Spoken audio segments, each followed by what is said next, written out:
Welcome back to another episode in our Parramatta Career Mode series.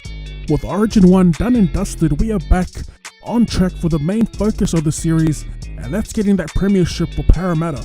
So, we're in round 13, getting ready to take on the New Zealand Warriors. But before we jump into the action, we have got quite a few changes, obviously with our Origin players coming back into the lineup. First up, we'll be starting with the omissions, and that's Jermaine Salmon, Micah Sivo, Penny Terapo, and Marata Nukore. It's actually going to be dropped to reserve grade. He hasn't been that effective, I don't think, so I've done a straight swap with Sean Lane.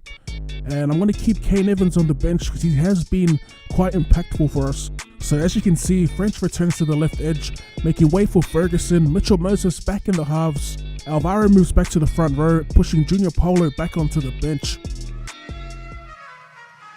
So, this isn't the first time we're playing the Warriors. The last time we met was back in round 7 where we defeated them 18 points to 12, I believe, at Mount Smart Stadium. This time we're playing at ANZ Stadium, and I believe it's Anzac round, which is why they're wearing the newly made Warriors Anzac jersey, thanks to Cormac 1. As you can see on the ladder, since the last time we met, nothing much has changed, and now they're sitting at the bottom of the ladder.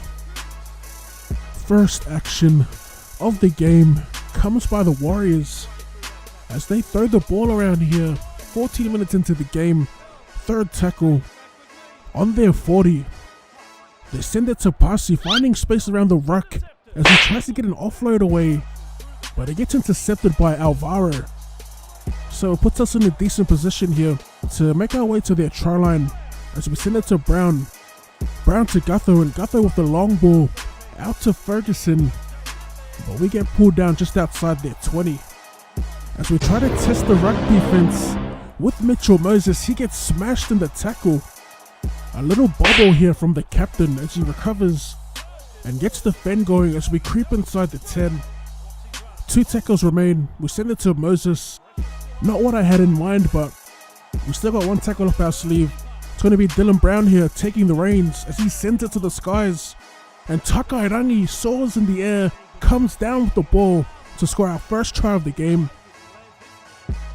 What used to be our left edge, Takairangi and Ferguson, are definitely our go-to side right now. As we line up the shot at goal with Mitchell Moses. A fairly easy kick for most, I would imagine, but we do miss it away to the left. 22nd minute of the game, and we are shifting it to this left side using Sean Lane as he tries to get some post-contact meters going, but he's unable to do so. Back to Dylan Brown on the third, trying to skip around players around the ruck. 4th tackle, and Moses is deep inside the 40 as we shoot for the corner, and we get the perfect bounce, nailing that 40-20. 4th tackle, and we get one of my favorite shapes in the game, but as you can see, it's a little disjointed. We get a tackle count reset due to a Warrior hand hitting the ball back, or forward of them I should say. I actually haven't scored off that particular shape in quite a while. As we look to keep hammering away at their try line.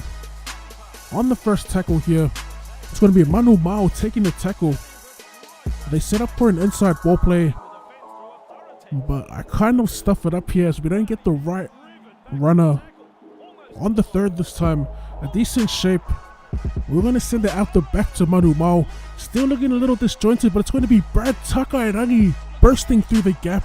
Beeline straight for the corner post. And we score our second try of the game. The attack wasn't as smooth as I'd like it to be. I think a couple players caught the ball flat-footed, but we do get the 4 points. That's all that matters right now as we extend the lead to 10-0. So, 10-0 at the break. I guess the goal right now is to try and keep the Warriors scoreless. We have kept the team scoreless once before. I'm pretty sure it's against the Tigers. Second half of the game. 62 minutes in. Mitchell Moses with a little bit of footwork on display. Gets around 1 defender, but then gets driven backwards. Back behind the 40. As Nana takes a hit up, and he's stopped just past the 40. On the third, Dylan Brown, a beautiful flat ball to Jenko, sets him through the gap, or sends him through the gap, and Jenko is going to come up worse for wear here as he gets sent from the field for a dislocated elbow. Terrible scenes for us. Jacob getting sent straight away kind of indicates that he may be out for quite a while. And also that it was a dislocated elbow injury. Anyway, on the 5th here, Dylan Brown at first receiver puts in the grubber, regathers, and he's going to score our 3rd try of the game. A little bit of a solo effort by the youngster gets us up to 14 points with the kick to come. There's no way we miss from here, as Moses converts, gets us up to 16 points. 5 minutes remains in the game, and it's been quite a terrible, yet again, quite a terrible performance from the Warriors. They started off pretty decent as they string together some passes here. Adam Blair makes the break and he coughs up the pill. 3 minutes remain in the match. First tackle for us as we send it out to Dylan Brown. Dylan Brown through the gap. As our attack slowly starts to come together as usual towards the end of the match. Dylan Brown looking for Lane back on the inside, but he's wrapped up in a solid tackle. On the 3rd, we try an inside ball play, try and get Lane through the gap once again. Just giving him a lot of work here back in 1st grade. As Dylan Brown takes a shot at field goal to end the match, a terrible attempt as he shanks it to the left, and that's going to be the game. We hold the Warriors to 0 as we defeat them here in round 13, 16 points to 0. As always, if you want to participate in the comment section down below, you can vote for who you thought were your players of the match. Was it the young gun Dylan Brown, or was it the returning half Mitchell Moses? Have your say down below. And at the end of the season, I announced the winner with a little highlights package. If you made it this far into the video, hit up that comment section with the hashtag OddSquad. And as always, slap that like button for more Rugby League Live 4 content, or more content in general. Thank you for tuning in, and I'll see you later. Hey, pass the smoky 2 ways. Hey, day smoking since the school days. After school detention got us 2-faced.